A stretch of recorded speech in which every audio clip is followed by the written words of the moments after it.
소제목 1번 소설의 개념을 보겠습니다. 소설이란 이야기입니다. 꾸며낸 이야기인데요. 작가는 그 소설 속에 인생의 진실을 담아내고자 하기 때문에 비록 꾸며내는 이야기지만 현실에 있을 것 같은 일을 상상해서 쓰게 됩니다. 2번 소설의 특성으로 넘어가겠습니다. 이건 하나하나 외울 필요는 없고요. 우리가 이래서 소설을 읽고 소설에는 이런 특징이 있구나를 이해하면서 보면 되겠습니다. 우선은 꾸며낸 이야기라는 것을 우리가 허구성이라고 합니다. 허구가 거짓이라는 뜻입니다. 2번은요. 있을 법한 이야기를 다룬다고 했죠? 이것은 우리가 개연성이라고 합니다. 요 용어는 하나 잘 알아두세요. 개연성이 높을수록 사람들이 몰입해서 읽게 되겠죠? 자, 현실 세계의 모습을 본뜨거나 반영하기 때문에 모방성이 있고요. 따라한다는 거죠. 자, 그 다음에 시간의 흐름에 따라서 사건이 전개되는 것을 우리가 서사성이라고 합니다. 요것도 하나 알아놓으세요. 소설 하면 서사성이 있습니다. 자, 그 다음 꾸며낸 이야기지만 인생의 진솔한 이야기를 담고 있습니다. 그래서 작가는요, 소설을 읽으면서 사람들이 진실한 삶에 대해서 생각해보고 바람직한 인간상이란 어떤 걸까? 우리가 갈등 상황에서 어떤 선택을 하는 게 좋은 걸까? 이런 걸 고민했으면 하는 마음에서 소설을 쓰게 됩니다. 자, 그 다음 요 용어도 하나 알아놓는데요. 산문성입니다. 산문이라고 하는 것은 줄글 형태를 가리키는 거고요. 그 다음에 소설은 예술입니다. 그래서 여러 가지로 작가는 자기의 개성을 드러내고요. 아름다움을 표현하고자 합니다. 자, 다음으로 3번 소설의 3요소입니다. 요것은 중요합니다. 소설이라 하면 우선 주제가 있습니다. 시도 마찬가지였죠? 작가나 시인이 말하고자 하는 중심 생각은 언제나 있습니다.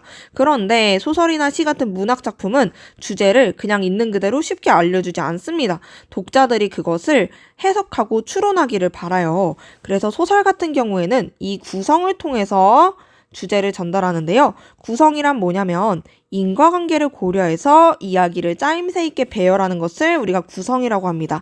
이때 인과관계라고 하는 것은 원인과 결과를 말하는 거죠.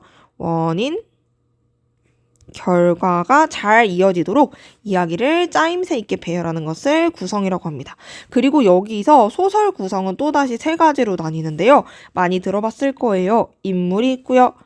그리고 그 인물들이 겪어나가는 사건이 있고요. 그러면서 갈등이 생기는 거죠. 그리고 사건이 일어나는 시간이나 공간이나 사회적인 상황이 있습니다. 다음으로 소설의 3요소 중 마지막 것은 문체인데요. 소설은 시와 달리 굉장히 길잖아요. 문장이 굉장히 많죠. 그래서 그 작가의 개성이 문장을 통해서 드러납니다. 어떤 작가는 문장을 굉장히 짧게 쓰고요. 어떤 작가는 길게 쓰고요. 어떤 작가는 사투리를 많이 쓰고 어떤 작가는 배경 묘사를 굉장히 치밀하게 하고 이런 작가의 개성이 드러나는 문장 표현 방식을 문체라고 합니다. 다음으로 소설 구성의 5단계입니다. 이것도 기본적으로 용어는 알고 있어야 합니다. 소설은 진행되는 단계가 있어요. 점점 쭉 올라갔다가 뭐가 올라가는 걸까요? 갈등이 점점 심해지는 겁니다. 그랬다가 그게 해결이 되면서 소설이 끝나게 되는 것이 일반적인 진행입니다. 발단을 굉장히 주의 깊게 봐야 돼요. 소설 시작되는 부분에서 어떤 인물이 나오는지, 그리고 지금 이 이야기의 배경이 언제 어디인지, 사회적 특징은 뭔지 그런 걸 고려하면서 읽어야 되거든요. 그리고 이 인물들이 어떤 식으로 갈등을 겪게 되는지, 그리고 사건이 어떻게 진행되는지 쭉 따라가다가 이제 최고조에 이르고 나서 어떻게 갈등이 해소되고 사건이 어떻게 마무리되는지 파악하면서 읽는 것이 소설을 읽는 방법입니다. 그래서 여러분 항상 여기가 중요합니다. 첫 단추를 잘 끼워야 합니다. 소설 첫 부분을 읽을 때 인물 관계도를 그리고 대부분의 소설이 우리가 살아가는 시대랑은 약간 다른 경우들이 많아요. 그래서 사회적 배경이 언젠지, 어떤 시대인지를 고려하면서 읽어나가야 합니다. 다음 장 구성의 유형을 볼 건데요. 요거 2개만 보겠습니다. 순행적 구성이랑 역순행적 구성을 볼게요. 우리가 소설은 시간의 흐름에 따라서 이야기가 진행되어 나가는 서사성을 지니고 있다고 했는데요.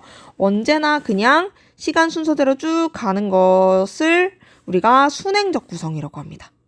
그래서 과거부터 현재, 미래의 시간 흐름에 따라서 쫙 평면적으로 이어져 나가는 것이 순행적 구성입니다.